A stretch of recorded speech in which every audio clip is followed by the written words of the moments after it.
Luther's Small Catechism with Explanation, the Black and Maroon edition, copyright 2017, from Concordia Publishing House. The Eighth Commandment. You shall not give false testimony against your neighbor. What does this mean? We should fear and love God so that we do not tell lies about our neighbor, betray him, slander him, or hurt his reputation, but defend him, speak well of him, and explain everything in the kindest way. Question 84, Part C and B of Part C of the Eighth Commandment. How do we fear and love God in keeping the Eighth Commandment? We fear and love God by not speaking about others in ways that harm them. We fear and love God by speaking constructively about others. This includes B, drawing attention to our neighbor's good qualities and deeds. Luke 7:4-5. The people of Capernaum spoke well of the centurion, and when they came to Jesus, they pleaded with him earnestly, saying, He is worthy to have you do this for him, for he loves our nation, and he is the one who built us our synagogue. Read 1 Samuel 19:1-7 and notice how Jonathan spoke up for David. And in Mark 12:41-44, Jesus praised the widow's sacrifice. 1 Samuel 19:1-7. And Saul spoke to Jonathan his son and to all his servants that they should kill David. But Jonathan, Saul's son, delighted much in David. And Jonathan told David, Saul my father seeks to kill you, therefore be on your guard in the morning. Stay in a secret place and hide yourself, and I will go out and stand beside my father in the field where you are, and I will speak to my father about you. And if I learn anything, I will tell you. Jonathan spoke well of David to Saul his father, and said to him, Let not the king sin against his servant David, because he has not sinned against you, and because his deeds have brought good to you. For he took his life in his hand, and he struck down the Philistine. And the Lord worked a great salvation for all Israel. You saw it and rejoiced. Why then will you sin against innocent blood by killing David without cause?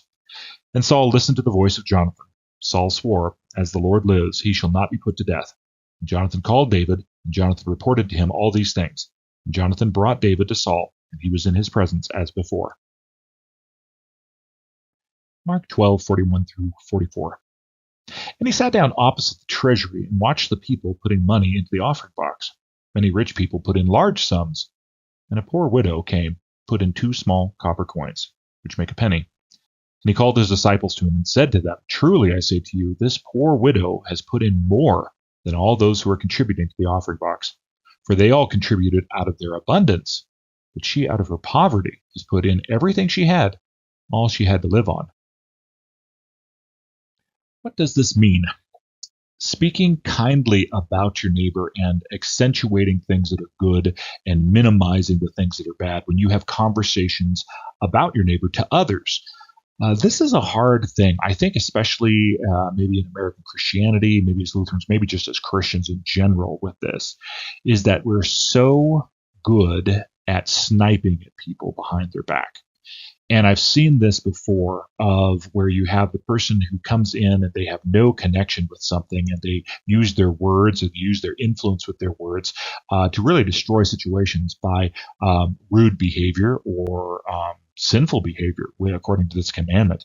And this is something that we do of have the rule in mind, keep it in mind all the time, is that I'm going to say something that I would say in front of them.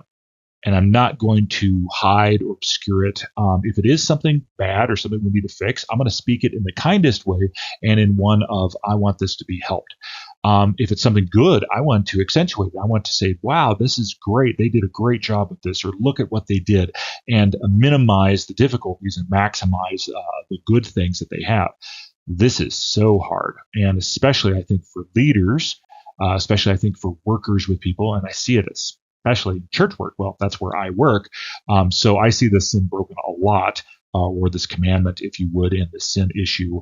I see it in regular world work and stuff too, but I'm in church work, and so I see this. So Christians are not exempt. This really is to point toward Christians first to say, hey, we need to watch our tongue. And then also, how do we do it for others? If we start doing this, others are affected by our language, and our language and our words are so powerful. Read the book of James for that. So just be aware, doing even small things of building one another up with our speech in front of others, and even behind closed doors, is a good and godly thing, and it builds up the body of Christ, and it builds up your neighbor. The Lord bless your day as well as your week.